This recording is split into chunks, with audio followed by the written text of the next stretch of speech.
I'm just waiting for the passage to be cleared before we can start. Please excuse my voice a little bit. I'm recovering from a flu, but I hope you can hear me at the back. And those who are online, I'm instructed to give health and safety drill before we start. The emergency exits for the VIPs are these two doors on my left and my right. And for all of us, the emergency exit will be at the back there. And if anything happens, you just go to the courtyard and you'll be safe.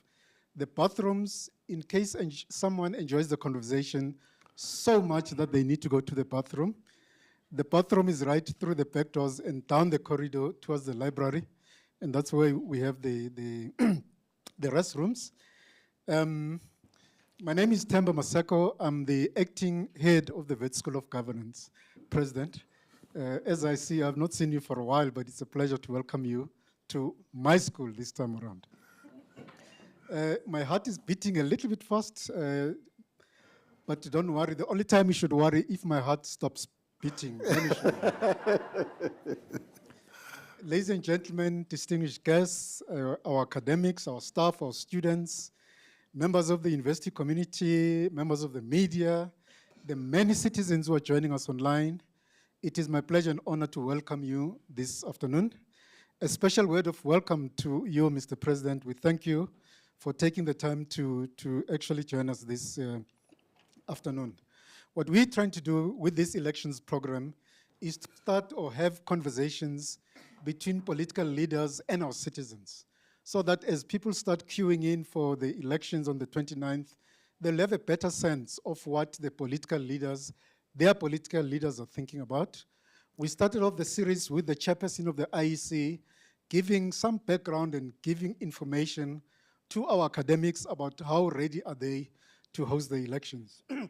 That was followed by a session with political party leaders. We had the EFF and the DA being the first two parties, but we also had a session with other political parties. I don't want to say small or big, but other political parties represented in Parliament. They came here and had wonderful conversations with our staff.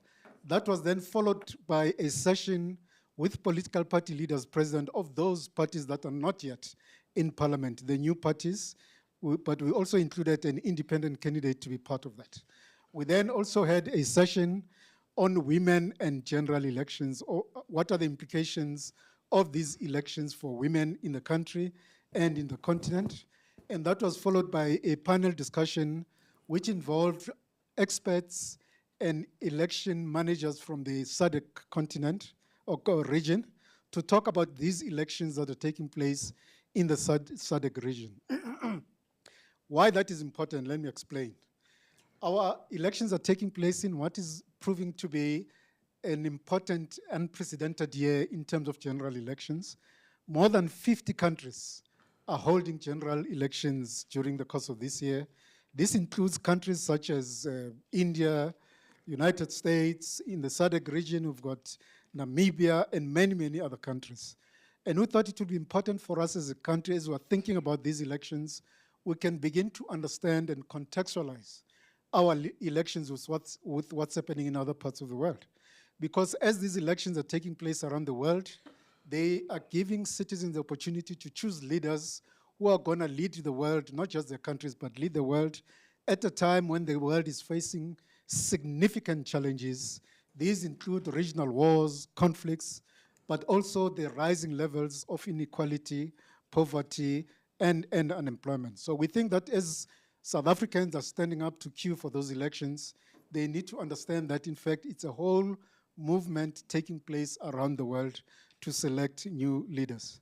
Now, Mr. President, I don't know whether I should thank you or thank the IEC, but I just turned 60, and I'm told that the old topies such as myself may be given a chance to vote a few days before the 29th, so that we don't stand in long queues. But we welcome, and I thank you if you had a hand in that. Your team gave me a 4-page CV to introduce you. And fortunately or unfortunately, it's all in vendor, and my vendor is not that great. But let me tell everyone what we're going to be doing today.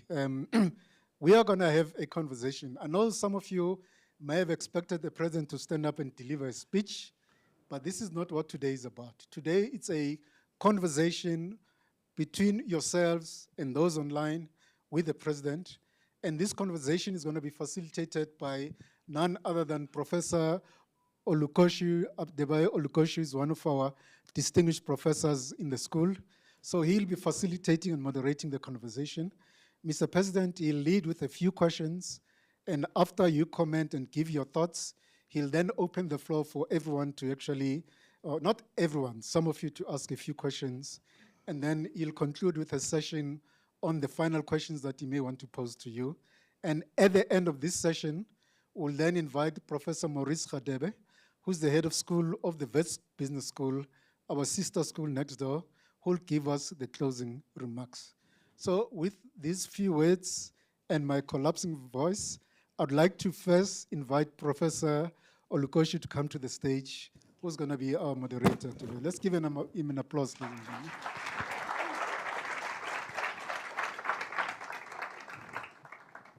And last but not least, the president of the governing party, President Cyril Ramaphosa.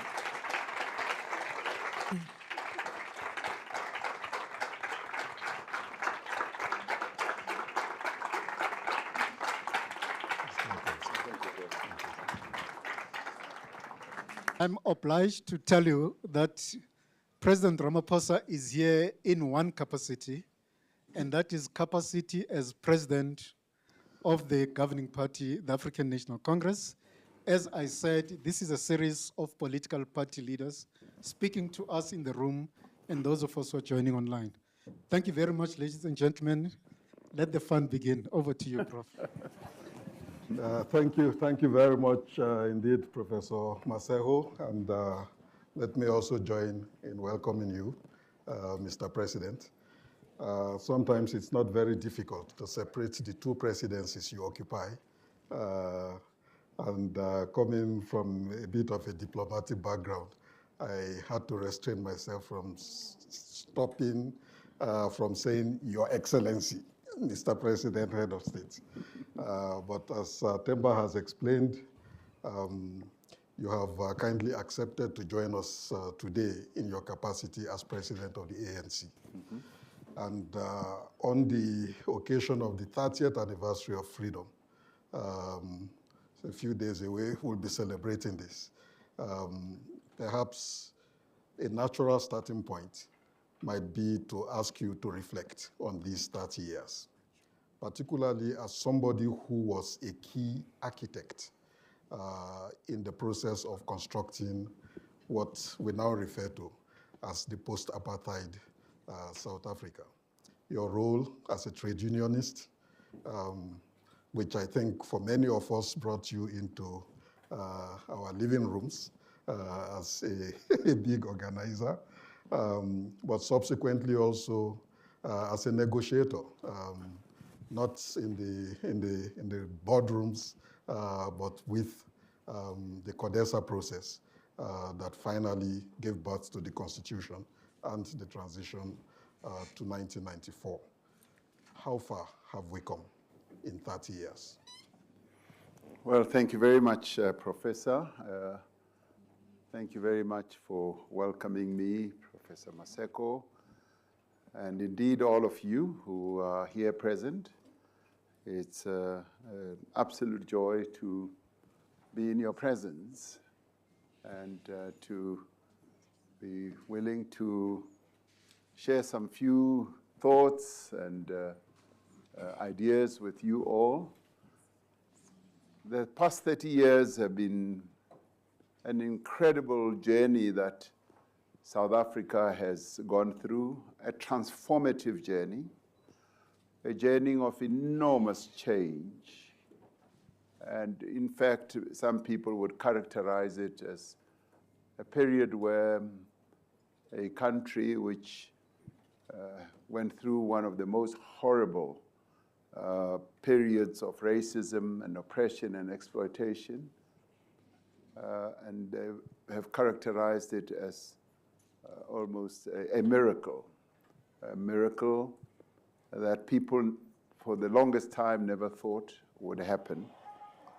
It was a journey that took 342 years since the arrival of Europeans in our country, who on arrival started or unleashed a great deal of violence, a process of dispossession, a process of slavery, a process of greed and grabbing what did not belong to them, appropriating the property of the indigenous people of this country.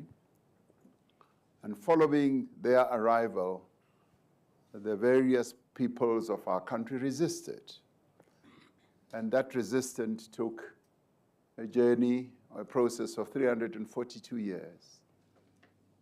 And in 1912, they formed their own organization that led the struggle, joined up by a number of other organizations, until 82 years later, that struggle was won. And we brought an end to the nightmare of apartheid. But even as we had achieved this breakthrough, which we characterize as a breakthrough, we still knew that there was a very long process of transforming the country.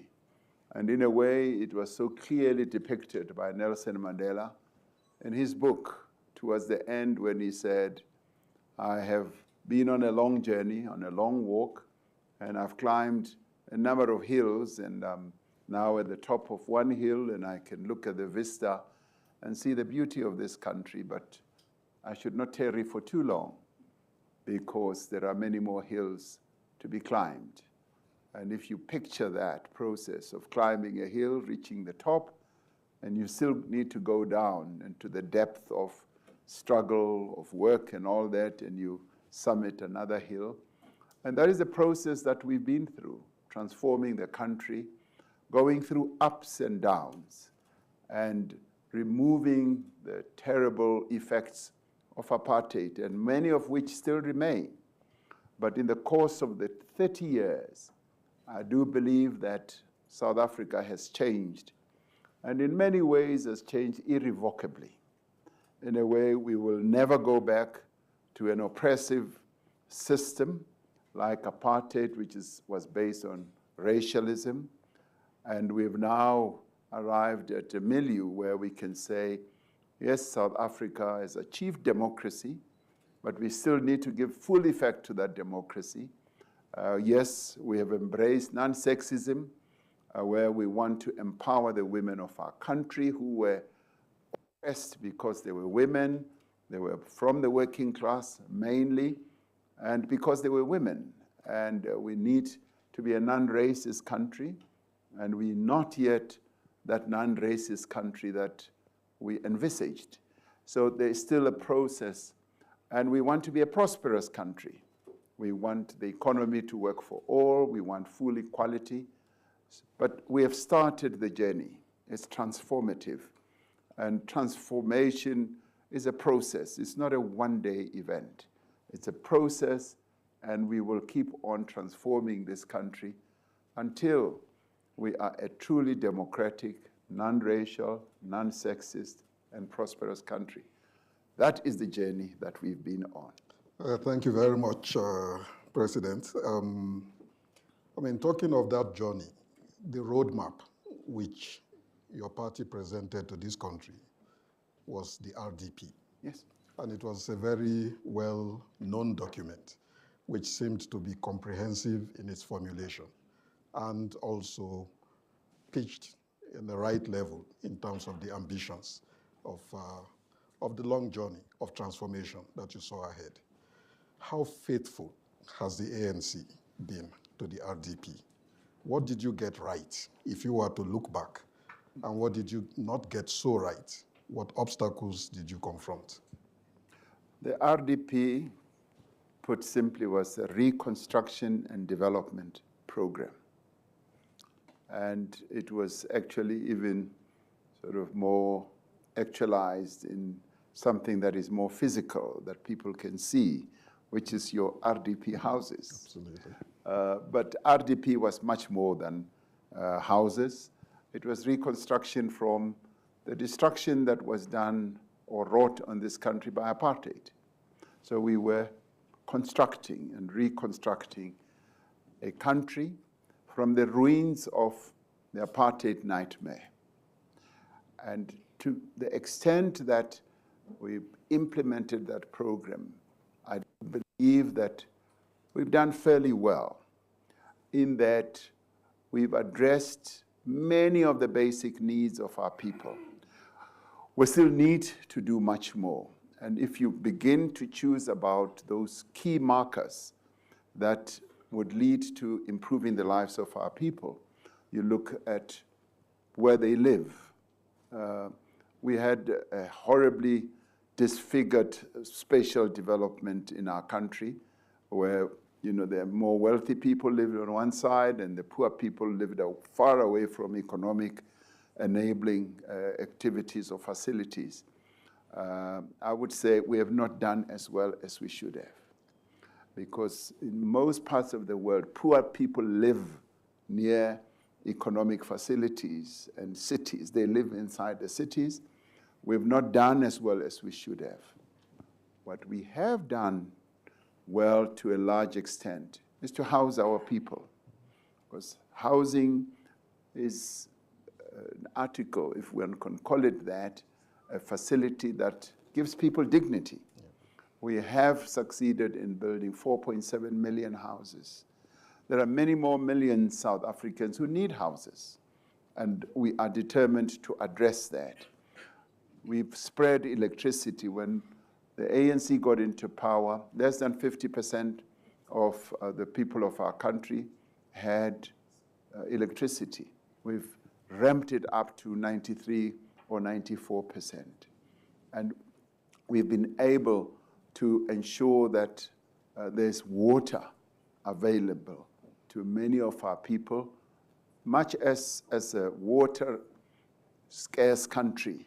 We do face challenges and continue to face those challenges, what with having to import water from other neighboring countries like Lesotho. So as a water scarce country, we have opened up water facilities in many parts of the country. Up to more than 82% of our people now have access to water. And we've spread health facilities. We face challenges with our public hospitals, but many of our people do have access to clinics, to hospitals, and we've built many of those on education. Before 1994, many of our young people were not going to schools. And as the Freedom Charter endeared us to do, we opened up the doors of learning. Many more of our young people go to schools. And I was remarking earlier in Pretoria in a public meeting where we had students who now go to Pretoria University, to Wits University, and I reminded them that years ago, black young people could not come into universities like this.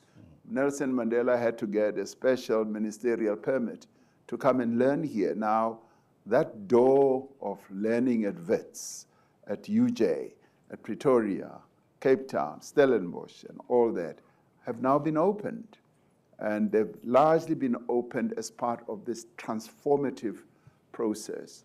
And I was telling them that when I went to school, my parents, who were true working class, had to pay school fees, and they pitched a bit of the money they had, and sometimes we would go without much food because they had to pay school fees. Today, our children go to many schools. There are many no fee paying schools where children go to school. So that's been part of that RDP process, reconstruction and development. So the development part started. It has gone on. Yes, we will say that it tripped along the way because we didn't really follow through because of a whole number of issues.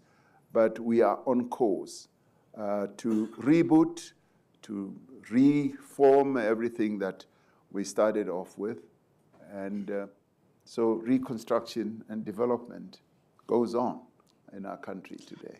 I'll come back to that, Mr. President, in a slightly different context. But let me focus on 2 or 3 challenges which have come up along the way and around which your party is particularly heavily criticized, both by the opposition and perhaps by more general commentators. The first of them, the pace and the depth of land reform.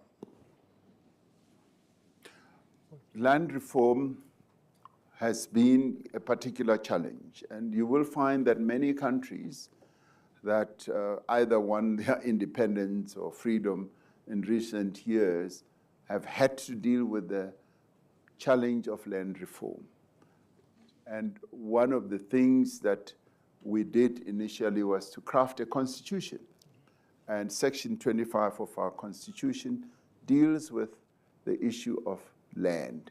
And let me say, even during the negotiations, which I played a minor role in, leading up to the drafting of our constitution, the issue of land almost led us to a major dispute, because negotiating with a party that was so well entrenched in land ownership and benefits, there was a lot of resistance.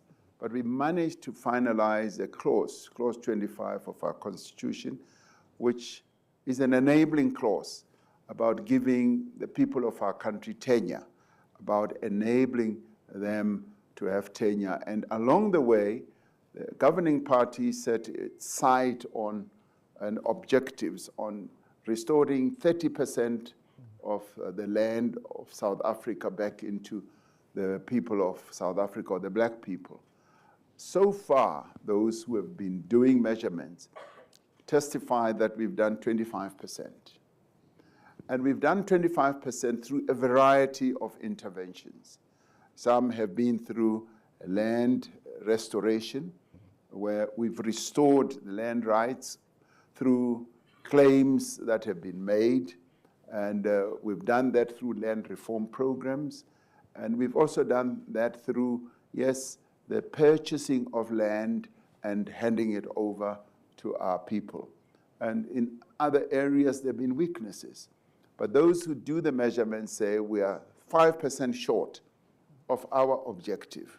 Now, we did set an objective, and of course, others would have preferred that you should nationalize the land, take land away from everyone, and now say it belongs to the government, and the government will then parcel it out. We resisted that. We said land, in the end, should be owned by the people of South Africa, and embarked on a program of enabling that to happen. And we're going to speed it up. The 5% that remains as measured by those who do good measurements, agri-economists and so forth, they argue that by 2030, we will have exceeded that 30%. And indeed, as you look around the country, there is land hunger, but there is also land distribution that has ensued since we got into power. So the criticism would be, yes, valid in as far as the speed is concerned, but in as far as achieving the objective of giving our people land, the process has started, it needs to speed up. One of the weaknesses, of course, was that as we restored land to our people, we did not immediately hasten with giving them the assistance that they needed to farm the land effectively. So quite a bit of land that was restored has gone into disuse, and that is precisely what the Department of Agriculture and Land Reform is focusing on. So the glass is half full, it's not half empty. We are doing as much as we possibly can to restore the dignity of our people through ensuring that the land is restored to our people. Thank you for that candid response, half full, not half empty. Ah. Along the way, in the midst of everything that you have tried to do as a governing party, the issue of corruption. Yeah. And I do recall that when you assumed the presidency of the party and of the country, you actually made this one of your key objectives to tackle corruption in public life. And we saw some moves at the beginning. It looks like now the struggle has waned, and it's left to the likes of the UDM and the EFF and others to carry that mantle of being anti-corruption. Is that fight still alive? Well, we identified corruption as one of the main drawbacks on development, because corruption, which, by the way, should make clear, is often perpetrated by people in the public sector and the private sector. And quite often, people tend to think that everyone in the public sector is corrupt, and not focusing on some of the origins of corruption, because it is often those who want to advance their business interests who go out of their way to go and tempt those who are in the public sector and corrupt them, and offer either money or advantage or this. So we need to look at corruption through that prism, that it is both public and private sector. And in fact, what corruption happens in the private sector is often never really reported. True. And sometimes when we say we took over a hugely corrupt government, because apartheid inherently was corrupt. It was so massively corrupt, and the problem was that we didn't have a free media at the time, because the media never really ferreted out a number of things that were happening then. But be that as it may, when we came into power, yes, we focus on corruption, but let me fast track and say, what is it that we've been doing about corruption? It's all very well to often talk about corruption and do little about it. Now, I will not even go to an extent of saying, we've done this, we've done that. I will let those who've been really sort of either investigating and looking at it closely to talk about it. Recently, there was a report by an organization that was formed, I think, some 15 years or so, which is called Corruption Watch. And it has looked at the incidence of corruption in the past 5 years. And in their report, I just read a snippet, they said incidents of corruption have lessened. And they even go on to say, during this era of the Ramaphosa presidency. Not that it's much that I really gloat about, but they say that. I didn't, and I actually just wondered, and I said, oh, is that so? But recently, a fairly senior journalist in our country wrote a piece where they said they went to talk to people in the prosecutorial agency and interrogated them about the work they do, because when we came into the sixth administration, a lot of institutions in government had really been destroyed. They were, literally on their knees. The tax office, for instance, and I see Professor Michael Katz is here, who participated in a commission that I set up as president to look at what had happened in the tax office. They found a great deal of corruption. We've rebuilt that. When I changed the head of the tax office, it was to deal with corruption. It was to reposition that office. The NPA had been captured, and we've now repositioned the NPA. And this journalist then says, we have now an era where there is no political interference in the work that the NPA does. And what does the NPA do? It investigates, it prosecutes those in the public and also should in the private sector involved in a variety of misdeeds, including corruption. But they say there is no political interference, meaning that your NPA would be able to do its work. And this journalist then say, that is one thing that is notable about the fight against corruption. So I don't want to speak for myself. In Parliament, I often have to answer questions because my MPs, fellow MPs ask, President, you're doing nothing about corruption.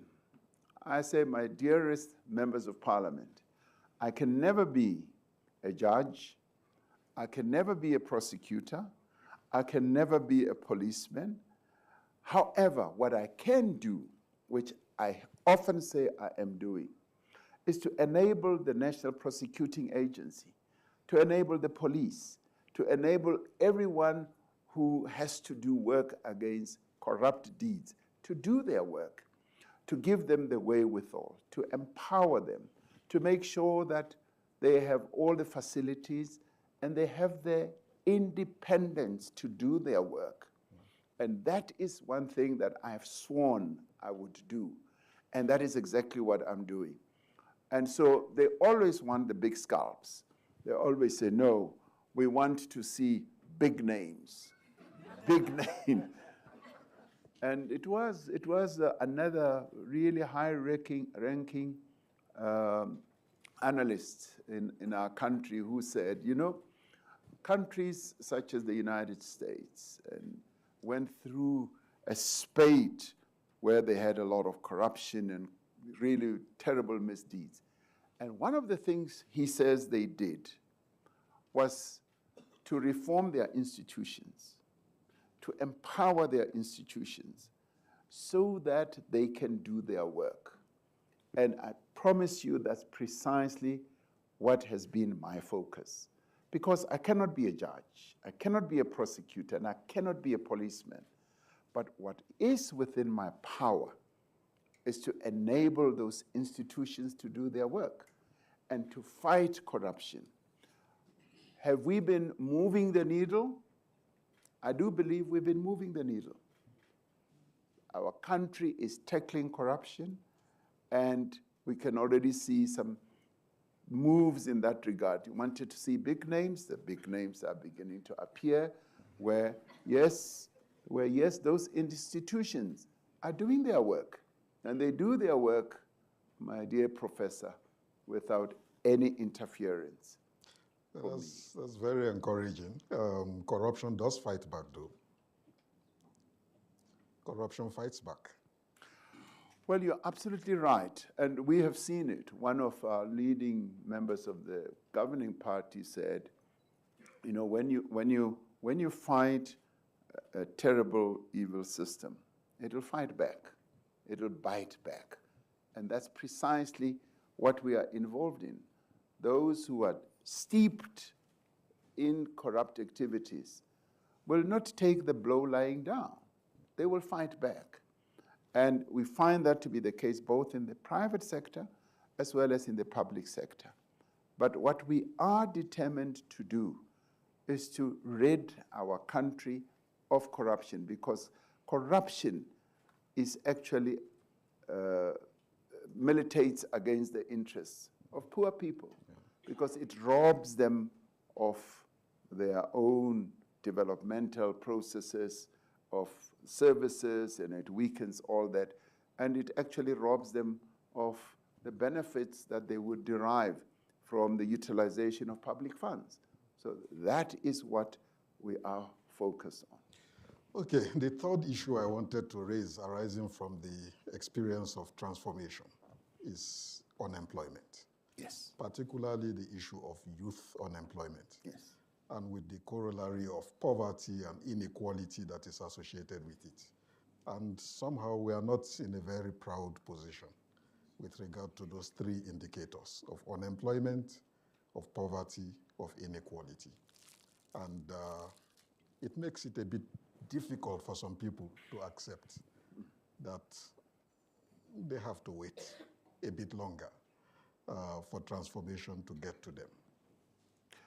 Well, the issue of unemployment is clearly articulated to me, not so much by reading headlines, but by getting into the homes of our people. As I get into homes, the parents of young people will say, President, we want our children to be employed. And they say, the government is doing well to educate our children, but they are not getting jobs.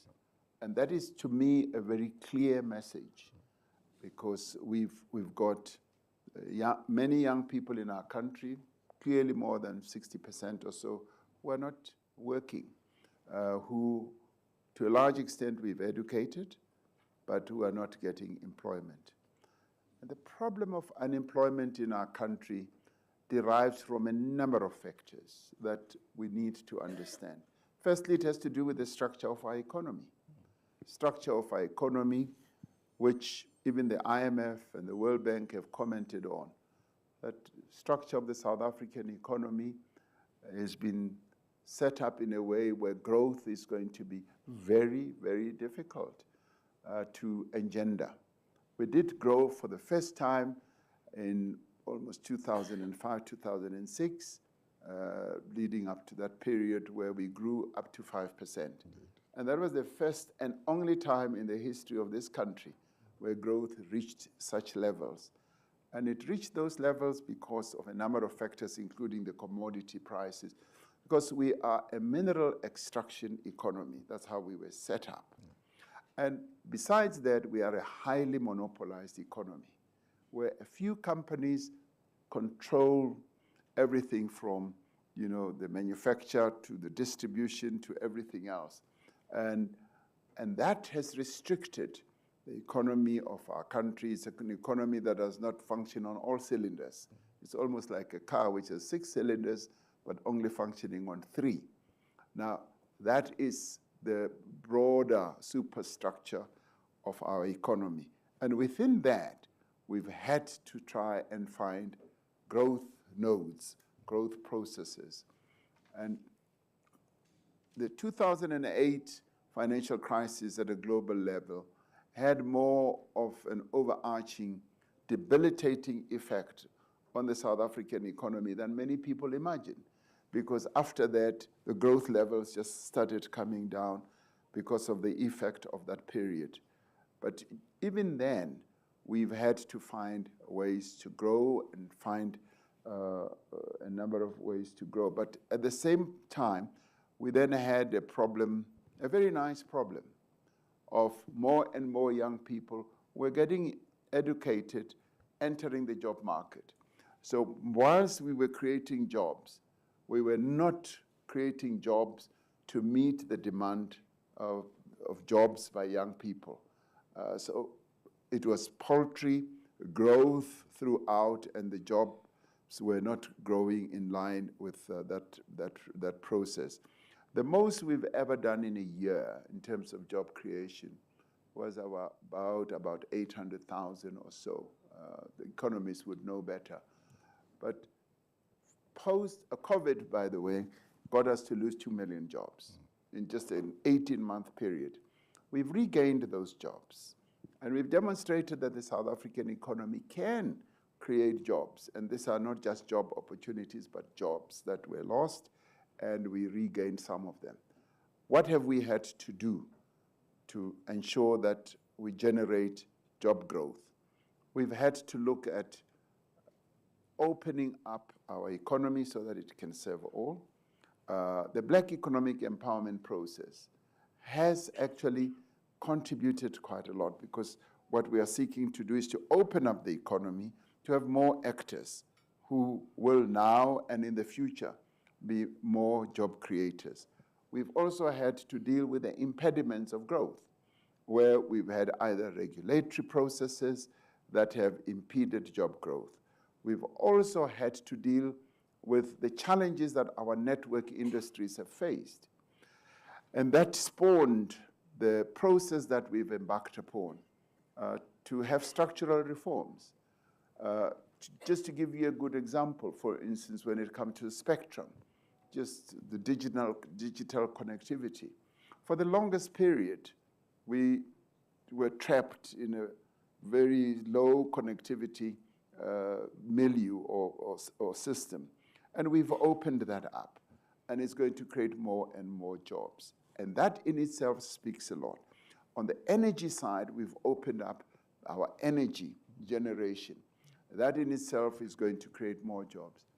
And we've also had to look at some of the areas that had collapsed. For instance, our ports, our harbors had collapsed to a point where mining companies were no longer able to export as much of their commodities as they had, because that impeded the job growth in the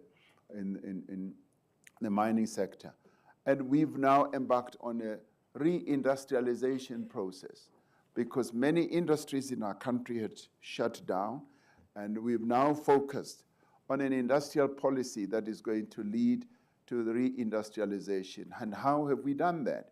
We've been looking at master plans for various sectors of our economy. Clothing and textile had collapsed.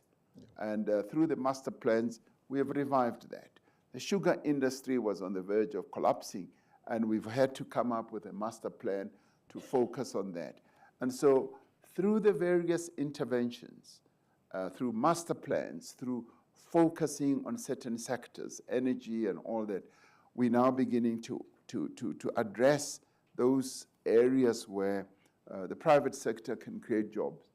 And we're now enabling the private sector to come through to create more jobs, remembering that 70% of our economy is really private sector driven, and only 30%, even less these days, is public sector driven. Infrastructure had tapered down, and we're beginning to revive that. Infrastructure is a big job creator and an enabler. And so we are focusing on that. We've got some 340 billion rand worth of infrastructure projects that are now underway, and with more to come. And we're now coming up with clever ways of funding infrastructure and of enabling even social infrastructure like the building of schools, hospitals, and clinics to be financed in a different way as to enable the generation of economic growth as well as job creation. Inequality, as opposed to what you have said, inequality has come down. It has not come down, oh no, poverty, sorry, I correct myself. Poverty levels have come down. Inequality remains because it really depends on the growth of the economy. As the economy grows, we will then be able to reduce inequality as well. But poverty levels, through the intervention that government has taken, through various means, either social grants or what have you, that levels of poverty have tapered down. Not sufficiently, because there are still many people in our country who are poor. And as I go through door to door now, I do come across families and households that are really struggling, and struggling also because of the increased rates that they have to pay. I was just in Pretoria, just now in Atteridgeville, and families are saying the increased municipal rates are a great burden to us. So the cost of living has gone up exponentially, and it depends on economic growth so that we are then able to lift our people out of poverty more and more, and through that we will be able to reduce inequality as well. Thank you, President, for that elaboration. You've been listening to the people. It has been a very intense campaign season for you. Yes. Sometimes I've wondered how you combine state duties with party duties during this campaign season. I don't know too. And you are not showing too much sign of fatigue all through this effort. Somehow I get the impression, and probably it's something that is also broadly shared when I read commentators who are saying this is a landmark election for South Africa. and landmark in many senses, but especially from the point of view that your party might actually not cross 50. And there seems to be an assumption that somehow in your calculation, you are also anticipating the possibility of a coalition. Now, what I want to ask is, first of all, your reflection on what you have seen of the workings of coalitions in the period since the last local elections. And from that point of view, secondly, how your party intends, if it gets into a coalition, to manage the discontents that we have seen associated with coalition. Well, firstly, we're a young democracy. We just have taken our baby steps. We're 30 years old, and when we compare ourselves with countries that have had 250 years, 500 years of democracy, we find that we are real babies. And our experience in the democratic process in many ways has been stellar, in that we're now going for our 7th national and provincial elections, where the people of South Africa, for the 7th time, first ever in their lives, will have an opportunity once again for the 7th time to go for elections. And in the past 6 times, the governing party has emerged with a real handsome majority. Now, where I am, I feel and sense and smell that exactly the same thing is going to happen. Okay. And that is why that is why I never think or dream or even contemplate a coalition.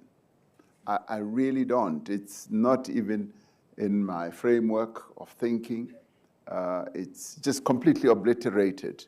And a clear victory, is what I believe will happen, as opposed to what the pundits, the analysts, and the surveys are saying. The people of our country, as I go through the length and breadth of the country, and I'm still going to do so in the next 20 days, are giving me and beaming to me a clear message of success and victory. Coalitions that we have had, and we've had some measure of coalition at national level, where as the governing party, having achieved a majority, we invited other minority parties to join us. Yeah. So those were coalitions of a special type. And they have worked well. The initial one with the National Party didn't. They left the government when de Klerk pulled out.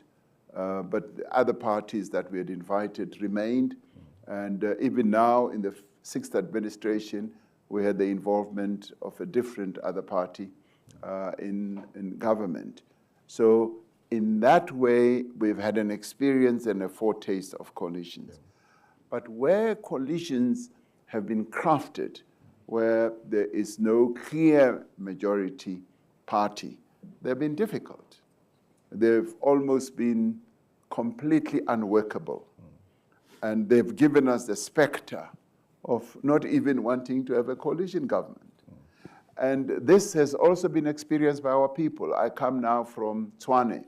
I was in Atteridgeville, and our people were just saying, due to the change of majority party leadership in the municipality, they have seen a complete collapse of services, a complete collapse of governance, and that in itself has, militated against their thought processes for coalitions, because they haven't seen them working. So our own, or my own experience of coalitions is that they just don't work. When you don't have a clear majority leadership party. They really only work when there's a clear leadership and a majority party that will lead the process.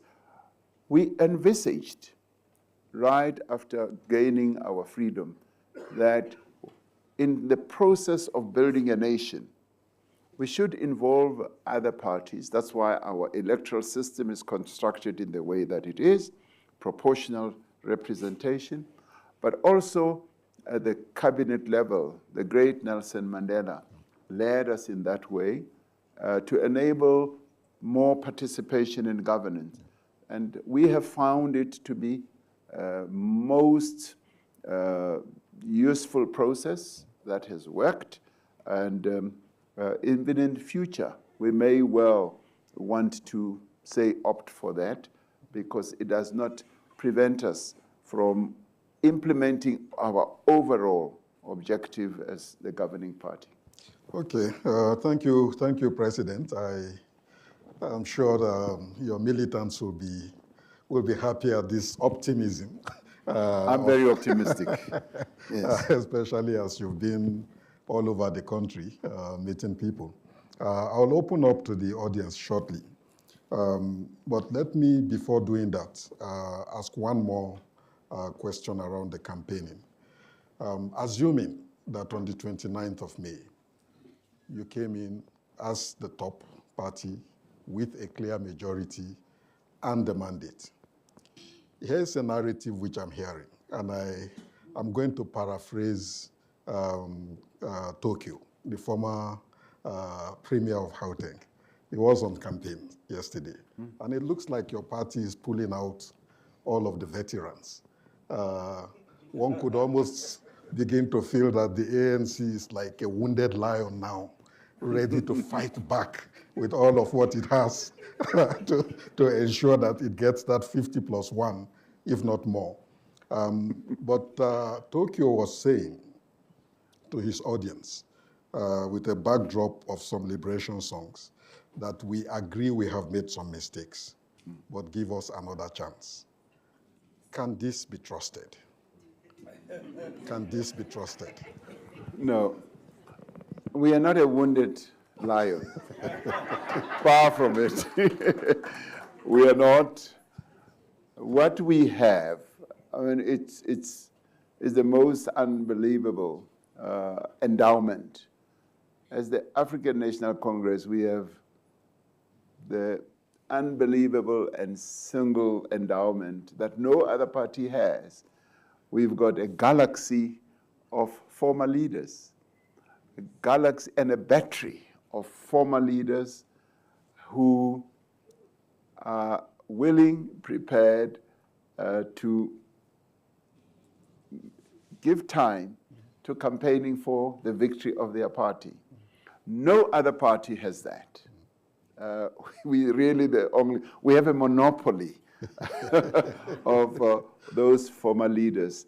So we are fortunate. We are not wounded. We are just really fortunate that we have remained the type of party that has retained the love and affection of its former leaders, who are prepared to put shoulder to wheel to ensure that the party wins.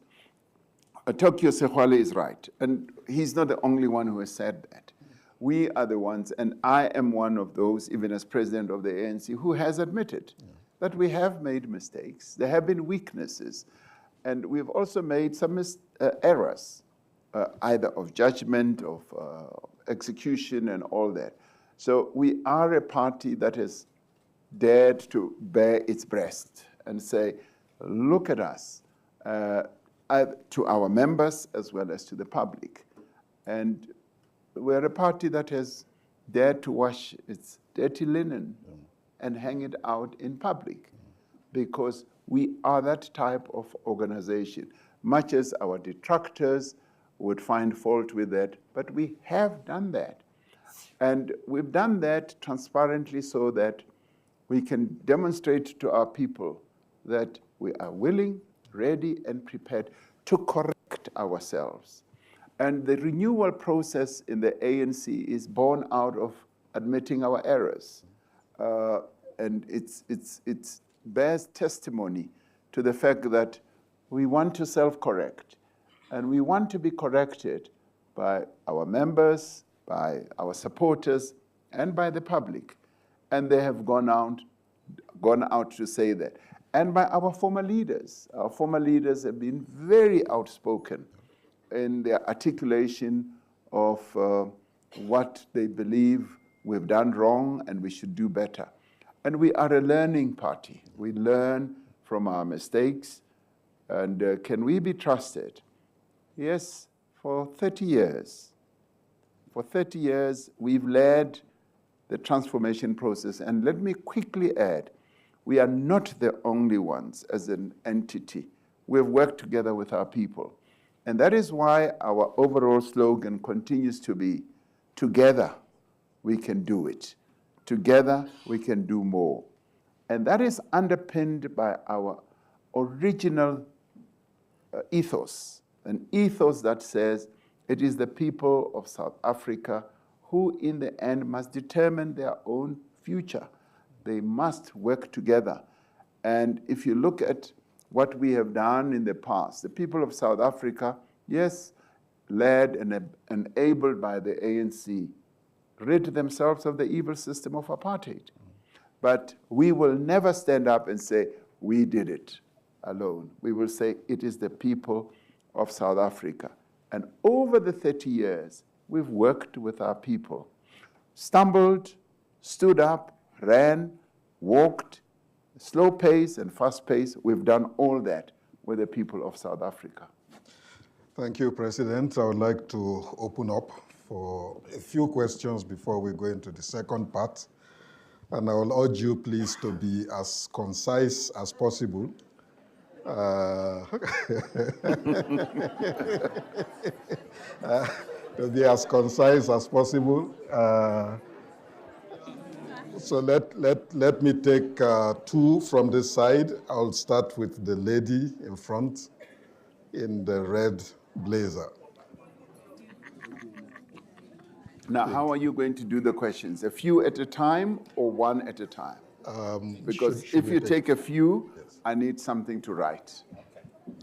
If you take one, I will be able to... Yeah, maybe we take a few. Let's get you something to... Yeah. I didn't bring a notepad. Yeah. You're going to give me one? Yeah. The great professor will give me one. Yes, indeed. Thank you. Thank you. Okay, thank you, Professor Radebe, for that. Let's take your question. Please say your name and then your question as concisely as possible. Good day, everybody. My name is Gifilwe Phala. I am a master's student at the School of Governance. So my question for our president is, given the consistent unemployment rate in South Africa and the emergence or the continuous emergence of AI, what structures are in place to ensure sustainable employment? Thank you very much. In the different sectors, like he mentioned that other sectors are depleting or are collapsing. What structures are in place to ensure sustainable employment? Thank you. Thank you very much. Employment sustainability in the age of AI and digital technologies that don't like people. I'll take the lady also.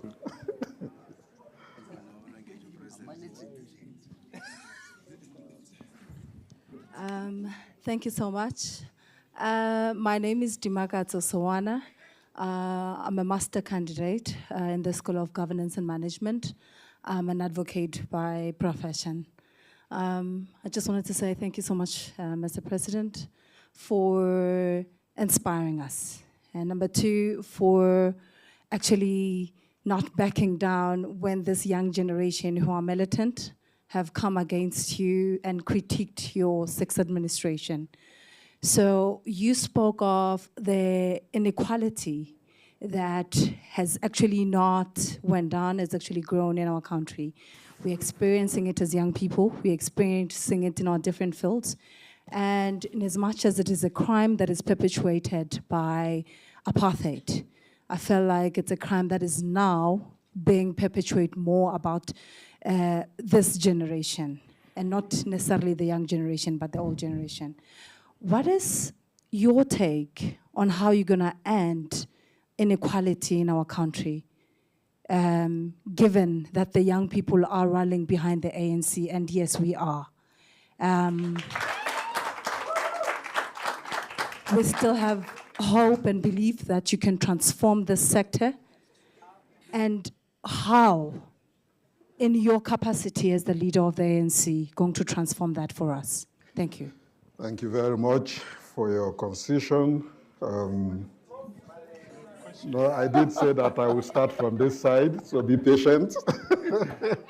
I'll take the gentleman.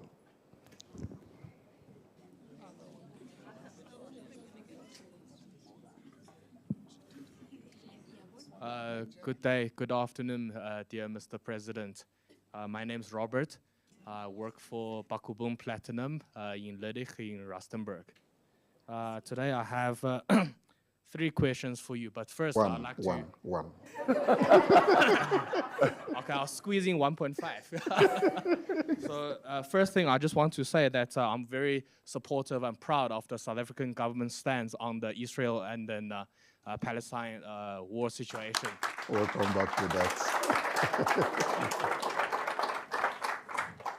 And then let's do 1 or 2 questions. So my first question, my only question, is that what is the Home Affairs attitude towards the Chinese nationals coming to work in South Africa, especially from the Chinese state-owned enterprises?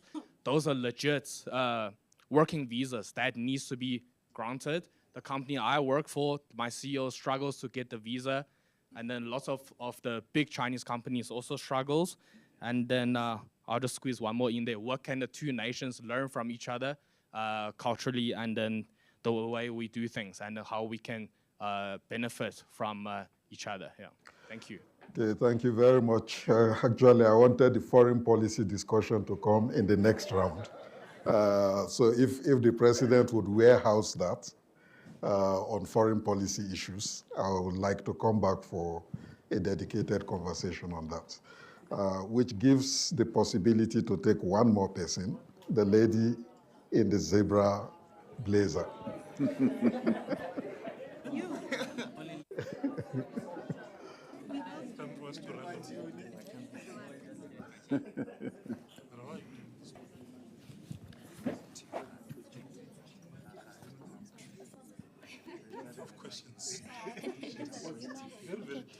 Greetings, Mr. President, and it's such an honor to be in your presence. So you mentioned that corruption undermines the interest and well-being of the poor, but I would also argue that crime does. And my question to you is, how is the government addressing the socio-economic factors contributing to crime, while also enhancing the efficiency of prosecuting criminals? Because it's inevitable that you cannot shame the shameless, and criminals are shameless. I mean, crime is happening in broad daylight, and criminals are not scared of being caught on camera. And what's worse is that criminals are working with police. I mean, criminals are also robbing police stations, so yeah. Okay, you forgot to tell us your name. It's Kagiso, and I'm also a master's candidate here at the School of Governance. Thank you very much. Okay, Mr. President, maybe you take those 3. Okay. And then I'll take another round. Well, there are really 4, starting off with Lindy West's question about unemployment and what structures we seek to put in place to address unemployment on a sustainable basis. That is a very good question, because unemployment is the overarching challenge that we are facing. And if you have cared to pay attention, the governing party, the ANC, has singled out in its 6 priorities jobs as the top priority. And in focusing on jobs, the other 3 priorities really address the issue of employment. we single out jobs and say we need to embark on a number of interventions for job creation. And this we mean in earnest. And we are making progress. If you remember what I said, that 70% of our economy is really in the hands of the private sector. So we have to create a conducive environment for the private sector to create jobs, to invest, but to also be able to attract investments from outside of our country. We have now become the largest economy once again on our continent, with Egypt and Nigeria facing their own internal and domestic problems. We have researched, and I do believe that we will research even further, utilizing a number of enabling processes such as the Africa Continental Free Trade Area, which is going to open and is opening up the entire continent of 1.3 billion people as a market which our companies need to capitalize on, because it's a free tariff market when you take into account the number of products that can be produced here in South Africa and be exported. When you go through various countries on our continent, you find that many products are from Europe. And I was amazed the other time I went to the inauguration of a president in one of our countries, and I found that bottled water was actually trucked or shipped from Europe, from Switzerland to that country. And I said, but this cannot be, because it can water can either be processed in that country, which is endowed with a lot of water resources, or we could do that because we've got a lot of water processing entities. But beyond that, or besides that, we can manufacture, and we do have manufacturing capability, and we are the most industrialized country on our continent.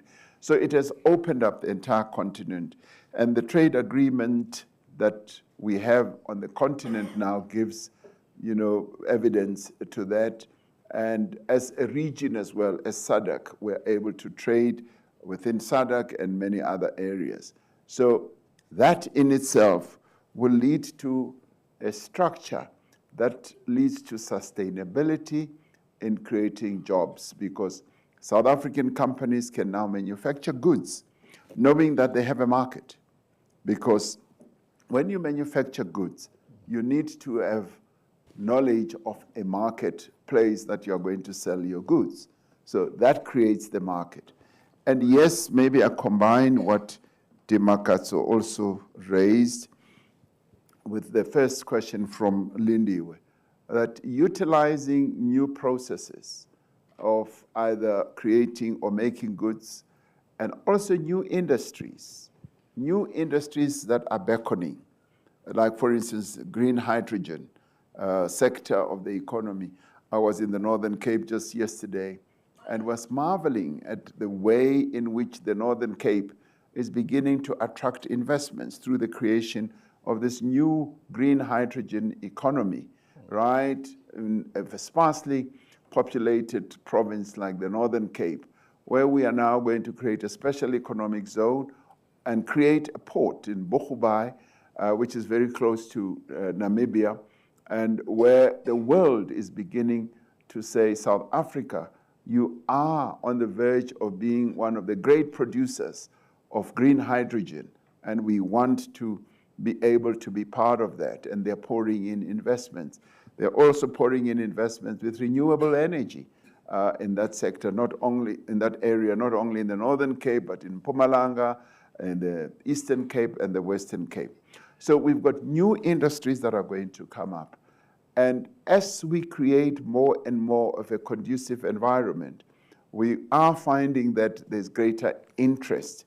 I got a wonderful text message this morning from one of the top business people in our country who was saying, President, we are beginning to see the changes that you have been leading in making our country more investable. And he says, there was a visit by some deputy secretary of the commerce or economy from the US who said as he left, I leave South Africa more bullish about this country's ability to be able to attract investments. So we are changing, and we are going to be able to create jobs on a sustainable basis going forward. And we are going to want to utilize new enablers, such as artificial intelligence. The good professor here says they are job killers. Yes, if you look at AI and the digital economy from the prism of one side only, you will see it as a job destroyer, but they are not. They are enablers because they enable more people to create businesses. And by so doing, even in small and medium enterprises, they create more opportunities and more people are created. Now, the other area which I've been noticing more and more is that one area that we have not given sufficient attention to is the township economy. Our township are replete with a number of business people who run their own small, medium enterprises from their homes. If you go through many streets in our townships, you'll find that nearly every fifth, seventh home is a business. And they've clearly delineated on the outside that we run this business, we bake bread, we do this, and so on and so on. We sell airtime, we do this. And I met a vegetable seller in one of the townships in the Free State who says, President, all I need is 50,000 Rand. And my business will expand much more than what it is. And I said, how much do you make a day? And he says, I easily make 2,500 Rand a day. And if I get assistance, I will create a bigger space to trade more and to sell more. So the township area is another area where we need to empower our people and focus more attention. And this is one area I'm determined that we need to focus on. We focus on enabling Black industrialists. And this is one intervention that many people are not alive to. We said we would, what is the number? We said we would create about 100 Black industrialists in a 5-year period. Believe you me, we've done well over 500. And we've created Black industrialists who make things, who export things. When I opened up the port in Durban for the Africa Continental Free Trade Area to start exporting from South Africa on a tariff-free basis, some of those who were importing were Black industrialists. And they're standing proud and, and firm and saying, we have been created by this government and we are now beginning to make things. They are no longer only the preserve of the white people or white-owned businesses in our country. They are making things. So that is another sustainable intervention that we have created to deal with the question of unemployment and utilizing AI. And utilizing AI, Lindiwe, is also a great boon for young people because they are tech-savvy. And may I pay a tribute to the people of South Africa and say, when we introduced the special grant during COVID, because we'd shut down the country and people were no longer doing business, and we had to come up with an intervention. So we said, we will have this grant, little as it was, because we don't have a lot of money as the state. We found that 11 million people in our country were so tech savvy that they got their money through online payment, through utilizing their cell phone. Even old age cell phones, not smartphones, were able to receive the money. And I then realized how tech savvy South Africans are. And it's something that I am really proud of because there aren't many countries that can claim the penetration of internet or sort of cell phone utilization like we do. We are well over 150%. Israel is another country that is well over 150%. So we are up there with many other countries that are tech savvy. So utilizing AI is going to be a great boon for young people who know how to use technology and the digital processes to start their own businesses and to advance their own businesses. So those are some of the platforms, which you may call structures, that we are going to utilize to deal, to address the issue of sustainable employment going forward. I am really gung-ho on the prospect of new industries being created in our country. Another good example, we're now going to start making electric vehicles. And I was talking to another big business person in the world, and he said, Mr. President, if we can deal with the tariffs, we can come and start making electric vehicles in South Africa and create a network of charging infrastructure in the whole country. What that means is that apart from using combustion engine vehicles, we are now going to start exploding onto electric vehicles, which is now the way the world is moving. China has already embarked on that journey, and so will we, because we're a great car maker, by the way. We make vehicles that are sold in the United States, and our car workers, making workers, are even exported to countries like Germany, Germans find that our workers are more proficient in making German cars than their own workers. So we've got a great resource of well-skilled people, much as we want to increase the skills base in our country. So Robert asks how Home Affairs is going to continue dealing with the issue of visas. Robert, one of the issues we had to address, and which we continue to address, is the reforms that we need to embark upon on visas, particularly work visas. We are not yet there. And I know some of the challenges that a number of executives from various countries are facing. And I regret that there are such long delays in processing visas. And it's something that I have decided to have a greater focus on. Because wherever I go, top companies that have invested in our country, and you speak of a number of Chinese state-owned enterprises, are saying we need to bring our executives. And we've still got a number of strictures which we are addressing and which we will iron out, because the more those companies bring their executives, the more we are able to see South African people getting employed. Because we do tell them that even as you are a foreign-owned company, we want a number of the key jobs in your own company to be held by South Africans. And can the two nations learn a lot from each other? I can tell you without any equivocation that we learn a lot from China. The way China does things, we are able to learn, and we have got a very special relationship with China. Many other countries don't like our relationship with China, but we do, because we find there's a great deal that we can learn from each other.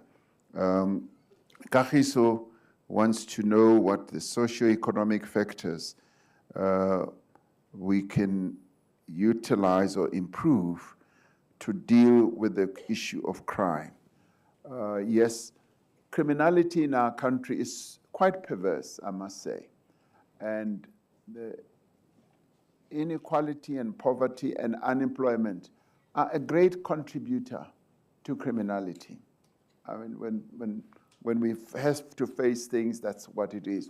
Minister of Police often says to me, President, it's quite a challenge to deal with criminality in informal settlements.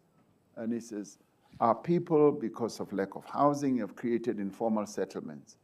And some of the sad things we experience in our country is that people live so close to one another and create really horrible structures You don't only find them in South Africa, in other countries as well, where there are no facilities, where there's no services that are provided. And that's where you see poverty. And he says, even our law enforcement people are not even able to go there because there's so much congestion and so much poverty. And he always says, President, we need to address the socio-economic challenges, because when we do so, then people are then able to migrate out of poverty and they are able to lead a better life.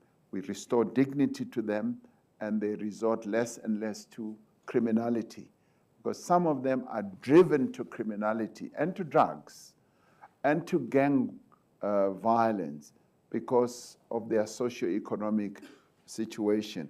So you're absolutely right, Kagiso, that needs to be addressed. Yes, we face a problem when it comes to some police. Not all police are corrupt, and not all police are corrupted. Many of our police are hardworking. They're so hardworking that they even put their lives on the line. I mean, imagine being a policeman and you've got to go into a densely populated area which has gangs, and you've got to go and arrest someone or do visible policing. You are literally putting your life on the line. And every year we bring together the families of those who have lost their police officials, men or women, and it is a sad moment that I have to go through as we commemorate those who have passed away. So many of our police do sacrifice a great deal, their time, their lives, but some, yes, become corrupted, and we are dealing with them. And yesterday there was a report in the newspaper that many police are getting arrested. And that in itself speaks a lot for the efficiency that we are instilling in the police, that they get arrested when they become wayward. And so there should be, recognition for those efforts. Because if we didn't arrest those who are wayward, criminality in the police would go underground, and it would just, continue in an unsustainable manner. And prosecuting criminals, yes, is something that is ongoing. I mean, if you look at the police task forces that we have created for the construction mafia, for bank heists, for a whole number of areas, gang violence, we've created specialized teams that are now so well-versed and also know the criminals and the way criminality is perpetrated and perpetuated. So they're becoming really good at what they do, and they need to be supported. And they do bring cases to trial. And sometimes criminals are streetwise, they've got good lawyers, and sometimes we don't often succeed, but we are. Yes, you are right, in certain instances, criminals are so, emboldened. They commit crimes in the open public and without any fear. And we do need to tighten our ability to deal with criminals. And this is one area that I've been preaching to our police, that we need to tighten. And the last point I will make here is that we reached a point a few years ago where the ratio between population and police was really misaligned. We've now started increasing the number of police officials so that visible policing can be much more visible and effective. So we are making progress, and with the level of poverty in our country, it will take time, but we will get there. Thank you very much. Thank you. Thank you very much, Mr. President. I'll come to the left, not in the ideological sense. Yeah. Yeah, sure.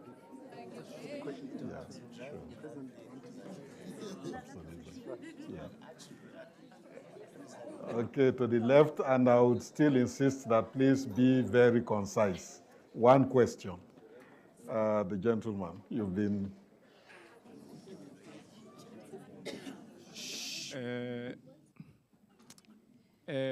My name is Refumo Maluleke. I hope no bana dubara budina Mr. President. So, President, I wanted to come with the subject of concern, which is education. Yeah. So we understand that most of the government subsidies, it's more focused on schooling. So I wanted to ask is it possible that at some point to access, so that everyone can have access to education everywhere in the country, is it possible that government aid can be given to some private institutions because it takes more than a university degree for one to be educated? And one last, this one is short. So I wanted with regard to companies. So we are facing a problem with a monopoly which is being created by the tariffs, Mr. President. We cannot even outsource manufacturing equipment, construction equipment, and mining equipment from the Chinese because those tariffs, they don't meet some of the standards which were set by the country. So it creates monopoly where World and John D, they are the only ones which are outsourcing those machinery. And so they put high price so that us as black youth, we cannot even afford, even if we get in the job market. So is it possible that you can lower them a bit, those tariffs, so that we can get access to some manufacturing equipment from China? Thank you very much. I'll go to the back. Yeah. Yeah, in the white. Yeah.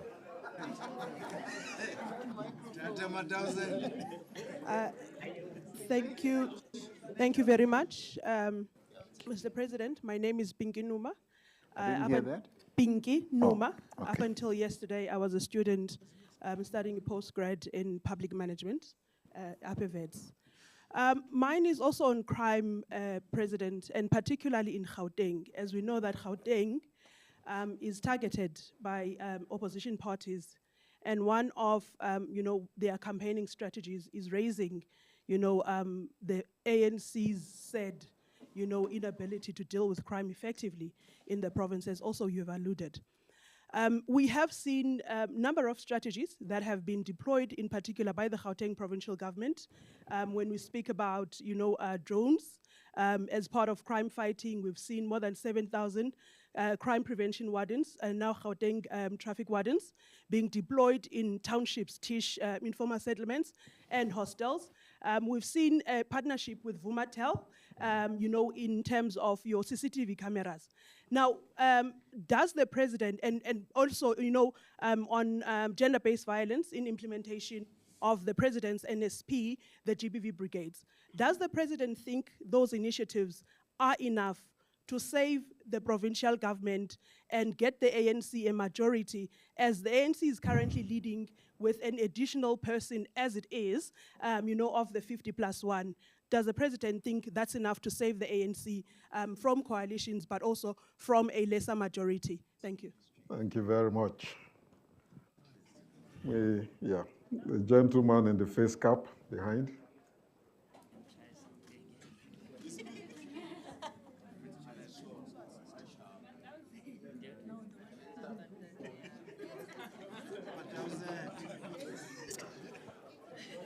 Can I go on? Okay, thank you. For me, it's a great joy to be in front of the president or to ask a question to the president for my first time in life. My name is Paul Foto. I am a Cameroonian from origin, and I've been working in South Africa since 2016. I work for the Catholic Institute of Education, where within a year we we give skills to young people. It could be in bricklaying, it could be electricity and anything. So one of the great difficulties we've been having is having a local funding. The first project I managed, because I'm a project manager, was to manage an NSF project to develop about 450 young people in skills. But since then, we've been having difficulties to have NSF funding. All the money we can get is from outside. We write projects and we have to look for organizations out of South Africa in order to get funding. So we are asking the country, you've just said employment is one of the things that you're embarking on, but yet we are not able to get funding from the NSF, and we know that the money is there. What do you think that your government is going to do to make sure that these bottlenecks, these red tapes, are removed in order for us to give the right skills for young South Africans in order for them to be able to work? Because without skills, you can't work. Thank you. Thank you very much. Come to the front here. It's a gentleman here.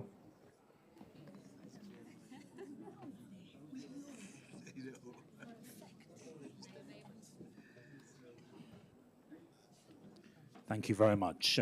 Adam Craker.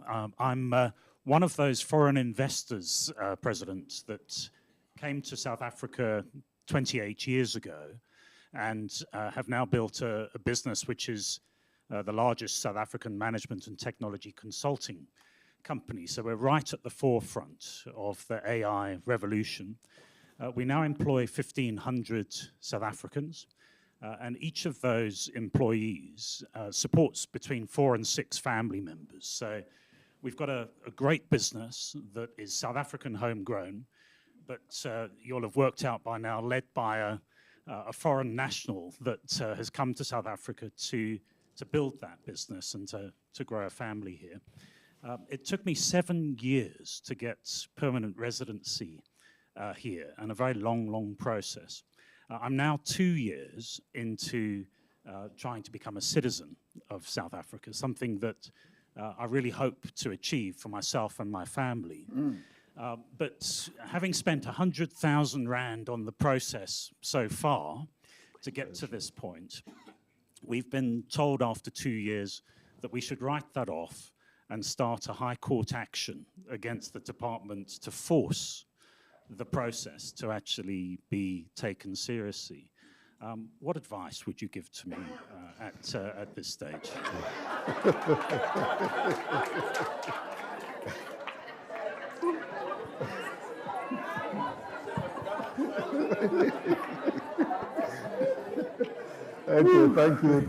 Thank you very much.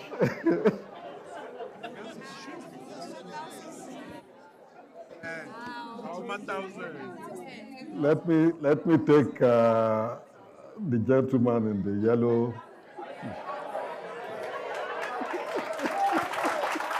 His body language.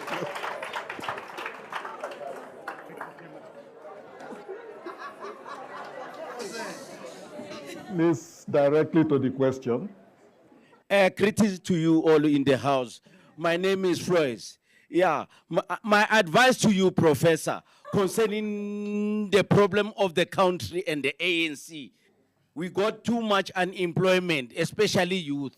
So my advice to you, President, I was asking you just to release people who are 55 years and 65, actually to go to pension, but you pay them 65 years in order to what?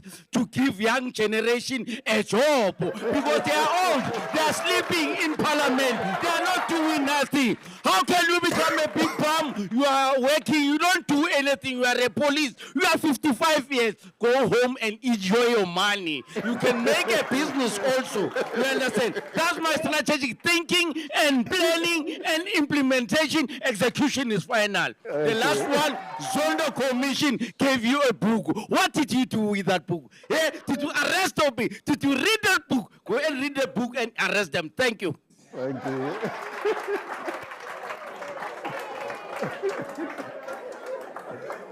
Thank you, thank you.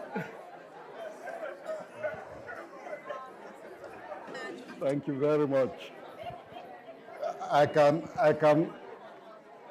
confess straight away that some of us are feeling attacked. Some of us are feeling attacked, but we take it in good faith.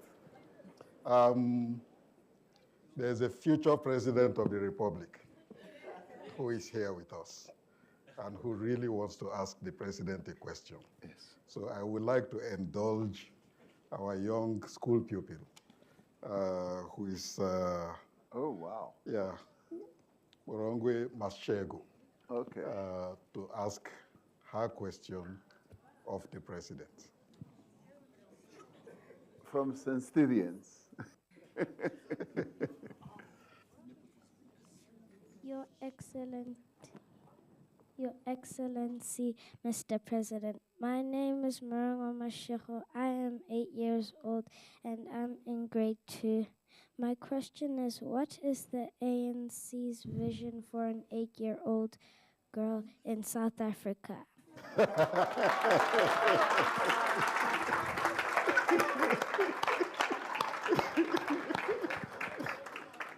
It's a very fair question. So, Mr. President, over to you. Well, thank you very much. Let me quickly, because I have run out of time, I've got another engagement. Let me start off with Rufumo's question.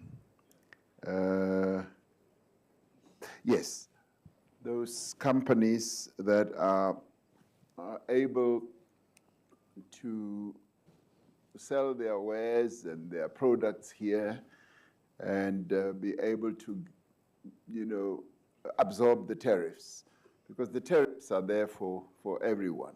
So your John Deere's, your Ballowell, they are able to afford the tariffs and then have slightly higher prices so that their consumers or customers can absorb that. Now, the quest here and the question really is for emerging black-owned businesses, how can they penetrate those markets where they are first-time starters, if you like, and they would like to start competing. And this is where, Rufuma, the issue of monopolies is a rather concerning one, because the monopolies tend to be big, they tend to have the capabilities, but the new entrants face huge challenges themselves. And this is not the first time one has come across this. I was talking as I said earlier, to another big global manufacturer who said they would like to enter this market, but the tariffs, the high tariffs are a barrier to them. So it's not only an impediment to small and emerging businesses like yours and other aspiring businesses. It's an overall challenge and impediment. So obviously the tariffs are there to protect those who are current players in the market, because sometimes there can be easy domination by those who bring in their goods and wares from elsewhere. And it's something that the Minister of Trade and Industry and Competition and I have discussed, how we can make our country more competitive without preventing the current players and incumbents who are slightly smaller from being also competitive, and without stopping those who want to come in, because a good and strong economy is the one where there's competition. And sometimes incumbents don't want competition. They prefer that because they have great capabilities, they should be the only dominant ones. But we will argue that competition is good. We saw that, for instance, when we opened up the cell phone market, and we allowed, a number of cell phone companies to come in or to be given licenses. And the competition that we have had among the 3 or even 4 has been really good for South Africans, because it has tended to bring prices down and to enable the market to be vibrant and to give South Africans choice, that if you don't get a good service with one network, you are then able to go to the next one. So competition is good all around. Monopolies is what has really harmed our economy. because, as I often say, you know, when you go around our country, you always see the same companies. Every town you see exactly the same, and you can even go blind and know that you will meet this company, you will get this company, the same one throughout the country. And yet in other countries, you find you go from town to town, you meet many players, and they are all able to operate, and that curbs excessive prices. And South African companies tend to a few companies so dominate our market. And that is what we need to break out of. And we must do so because we need to bring in those players who were prevented by law, by tradition, by proclamation from being active or operating in the market. So opening up competition and easing up restricting laws and processing is precisely what we need to do. So Rufumo, it is an area that we obviously will want to look at. Pinky, what is it that we can do much more than what we're doing now? I do believe, Pinky, that the efforts and initiatives that we have embarked upon here, even in Gauteng, are going to continue paying dividends. But obviously we can do much more. And we have found that in working together with the private sector, we are able, without them interfering, because that is a very important consideration, without them interfering in the crime-fighting process, where they are able to bring in certain capabilities that we may not really have in a plentiful manner, that we are able to come up with initiatives that can assist. For instance, during the unrest period in 2021, we found that there were deficiencies that we had in the public sector when it comes, for instance, to relying on camera surveillance, when it comes to relying on surveillance through utilizing various technologies. We were able to rely on the private sector through their private security entities to identify a number of people who were doing wrong things, but also to embark on preventative measures because they had much more coverage than we did. So utilizing initiatives that we can bring to bear from the private sector, as well as others that as government we've embarked on. For instance, bringing in crime-fighting wardens. It's something that was feared. The police were concerned about it and was feared by a number of entities in government. That is paying great dividends because you've got more people who are then able to be your eyes and your ears in as far as fighting crime is concerned. And I have found, Pinky, the other one, which we pay little attention to, is the community policing forums. The community policing forums do work. When I was still in business, I became a police reservist. And being a police reservist meant that I gave my time to work with the police, to monitor criminality, and also to go and work in the police station. I used to open up dockets in the police to free the police to go and do their patrolling work and so forth. So the community policing forums are quite effective where they work well. And I have seen them as I've been going around the country, where some of the people testify that we are members of the community policing forums and we do shifts in patrolling our area, and there's less criminality in our area. And when people who want to do wrong things come in, we immediately become aware through our WhatsApp groups and all that.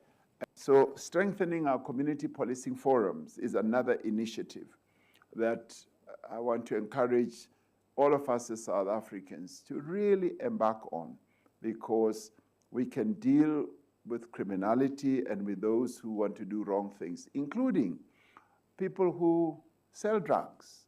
because community policing forums have been able to identify drug dealers, drug sellers in their own areas, and they've been able to alert the police to take action, and even those who participate in gangs.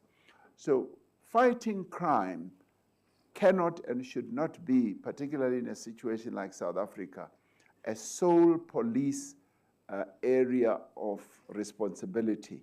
We've got to, all of us, make sure that we do take some measure of responsibility and become active. And not so much that every single individual should stick their heads out. It is as a group where we are able to work together in a community, and where we are able to have surveillance, where we are able to ensure that we are watchful. I like walking in the mornings. So one day I was walking in a street in one of the suburbs near where I live. And as I walked in the street, I met a man and his children. And as I turned the corner, I found that he had already informed a number of people in his street that I was walking down the street. And I found that people had come out to greet me. He just said, "The president is walking down our street." And people came out. And that told me that that level of alertness and surveillance, they were surveilling me, does help, because if there's any form of, wayward behavior from anyone, we'll be able immediately to identify it. So I'm speaking in favor of community involvement in fighting crime. I'm not suggesting that South Africans should go out there and face bullets, but I'm saying let us all be alert and be able to work with the police to fight crime.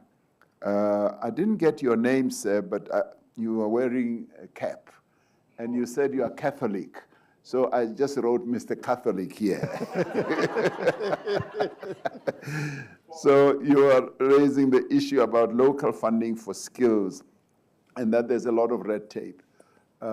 Yes, there are challenges that we face, but one thing I'd like you to know is that we want to spread skills.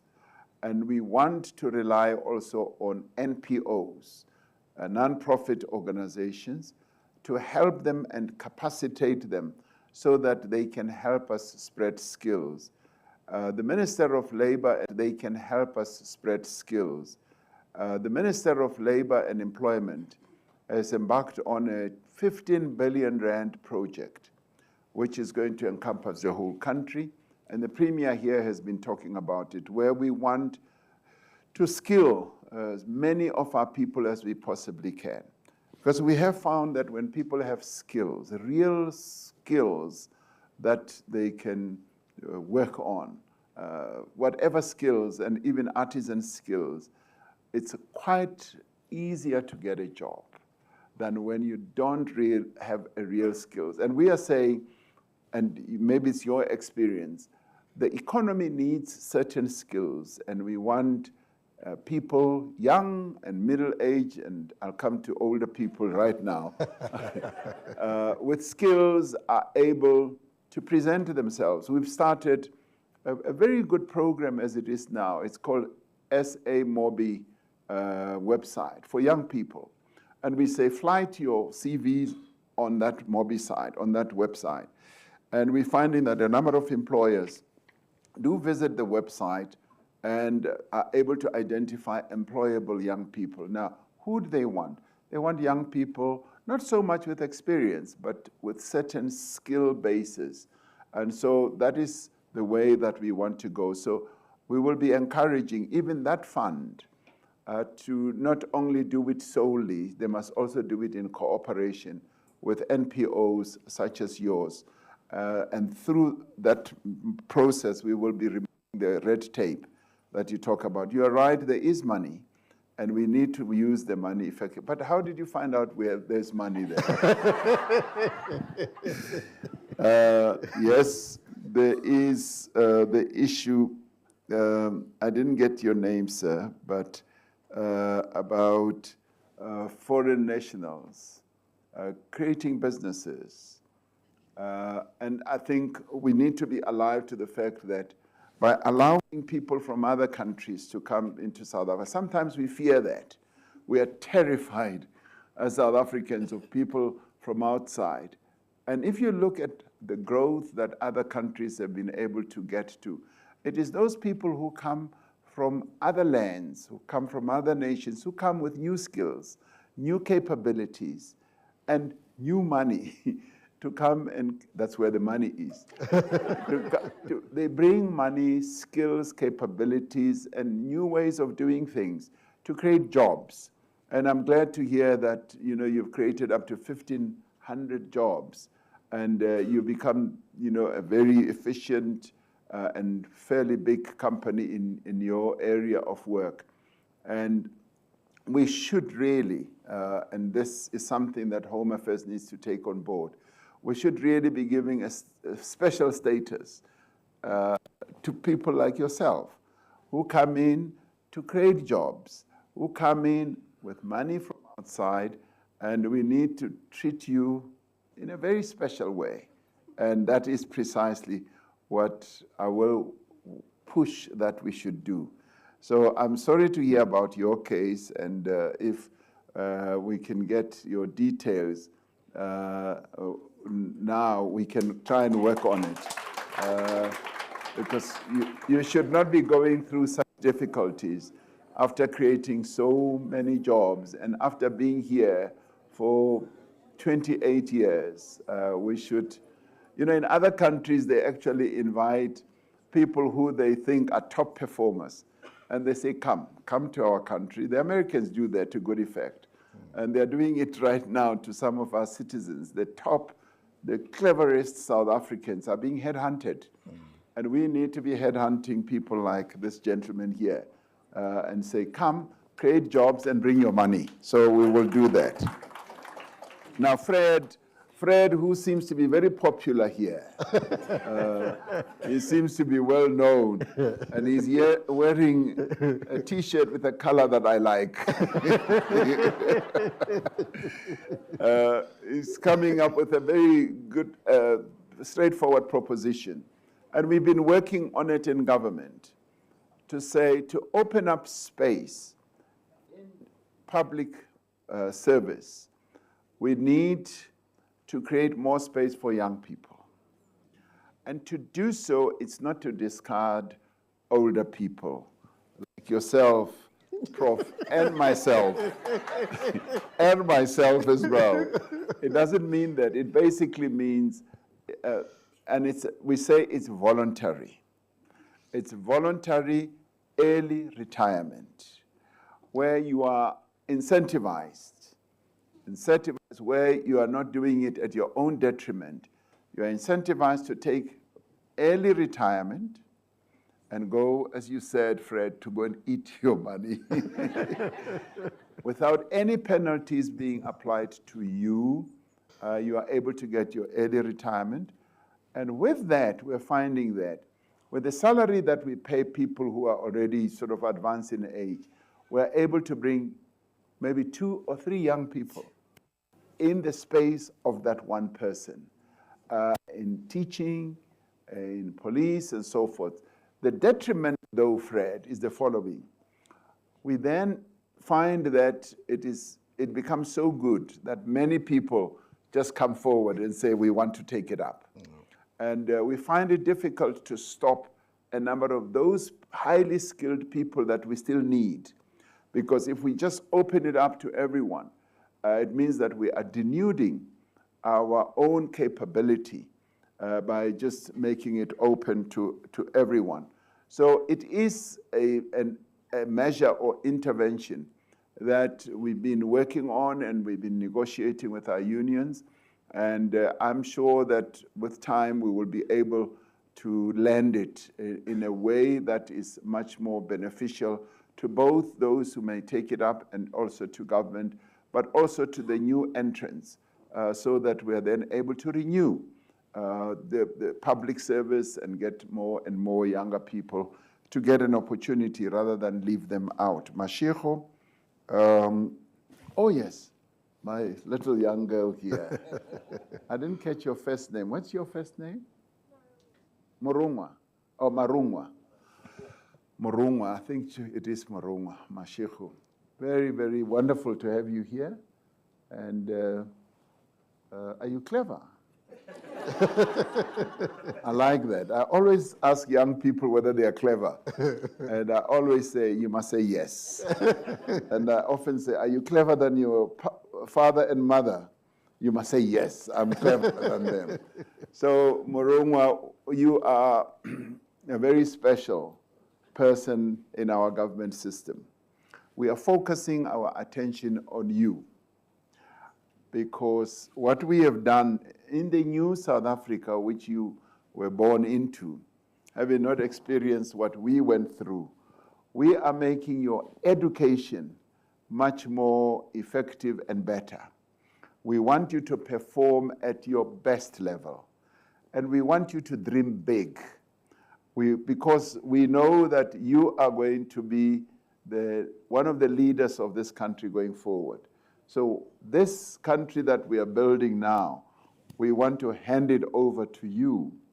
But when we hand it over, we want you to be so well educated, so well skilled, so much better and cleverer than your parents, where you are able to teach them certain things as they grow older. We want your education to be free so that you are able to get a good education from good teachers, and we want you to go to college or university to go and learn something that is very special and innovative so that you can then utilize it to develop our country. So we are building this country for you. So you are very special. You're a very special child together with other children. And I love you so much. I just want you to know. Thank you very much. Thank you very much, Mr. President. The day is fast spent. We've been here slightly more than 2 hours. Yes. And there's the issue of the ICJ, for which you assumed the role, for want of a better description, as a moral leader of the world. But there's also the issue of the COVID-19 pandemic, for which you stepped forward to lead a Pan-African defense force to protect this continent. As you comment on those two questions, may I also begin to invite Professor Maurice Hadebe, head of the School of Business, to come forward to say the closing words of appreciation. Well, very quickly, because we don't have time, on the intervention we made on the ICJ, we were following in the good lessons of Nelson Mandela to us, that our own freedom will never be complete until the freedom of the Palestinians is achieved. And that is what prompted us to act as we did, and continues to inspire us to be on the side not only of the Palestinians, but of justice around the world. There are many people who are living and laboring under unjust situations and circumstances. And because our struggle here was for human rights, our struggle was for justice and for freedom in the end, we feel duty-bound to support those who are still living in challenging situations.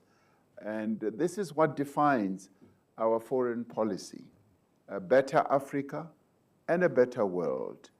And we know by taking the action we did, we have raised the ire of many in the world, but interestingly, a number of countries that said that the action we took was based on nothing, and it was pointless, it was useless, are now coming around and say, yes, there needs to be a ceasefire, there needs to be a cessation of those hostilities. And let me be clear, we've also spoken out against what prompted this, what Hamas did. We have spoken against that as well. So we've been fairly balanced in what we have sought to achieve. And similarly so in our intervention in the war in Ukraine, between Ukraine and Russia, we've similarly been fairly balanced there. And as it is now, we're still involved in various discussions in that regard that seeks to install peace. So as South Africa, our foreign policy is based on human rights and making sure that there's peace in the world. And yes, you're right. When COVID descended on the whole world, we worked with a number of countries on the continent to ensure that there was fair treatment for Africa with regard to vaccines.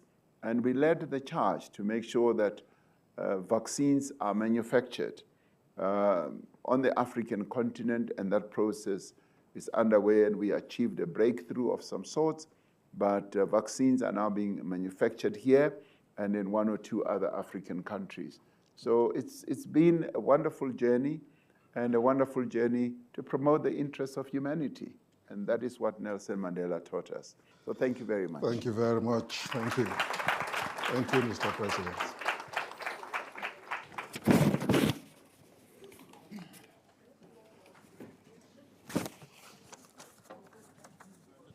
Thank you very much. Mine is just to say quick thanks, and because we've run out of time, I think let's give a round of applause to our president. He's been crisscrossing the country, at the same time flying all over the world, representing us. And when I was sitting with him, I says, how's the campaign? He says, it's fun. So he's enjoying himself. But thank you for coming. We truly appreciate your contribution. Every time we've got these kinds of sessions, I get a sense that we need to be optimistic. And as doomsday, everybody's talking about it. It's almost like this country is going to become a failed state. But I get a sense of positive the fact that, yeah, clap hands for that. Yeah. In fact, you students here who are here, I always say when I talk to students here, you cannot believe that this country is going to be a failed state. You have to believe that this country is going to be the most successful, thriving, and becoming a great nation in our generation. Do you believe that? Yes, that's what we teach here at Wits Business School. And I'd like to thank Professor Odebayo. Let's give him a round of applause. Wonderful. I'd like to also thank Professor Masego for really hosting us here. It's very good. And let me also acknowledge some of the people who play a key role in our lives here at Business School. Professor Katz, Michael Katz, is our council member. He's also Wits Business School board member. Thank you very much for coming. We really appreciate you. And also, the guy who asked questions, let me tell you his name is Adam Kraker. This guy. You better make sure you sort his problem. He's also helping me here as a WBS board member on the technology, IT, so please, and I'm pleading for his case. Hey, Adam. And I'll thank the dignitaries that are here. I see Raj was here. Raj, we were here in Durban with you there. Where is Raj? He's gone. Just stepped out. Yeah, and he was here. And I can see also a number of dignitaries here. I won't mention them by name. But I think the people behind the scenes, you know, some of us are here in front, but the whole events management team that put this whole thing together, and the security team that puts this, so let's give them a big round of applause. And it's amazing to see that. And thanks the media. I can see so many cameras that you're here, and it's always good to have this. And I'd like to, you audience, clap your hands for yourself. You have been an engaging audience. I think the main message is that let's go out and work and make South Africa the best country in the world. Thank you very much. Stay safe, stay healthy, and be blessed. Okay, please stay in your places. Please stay in your places. I want to take pictures. No pictures. Just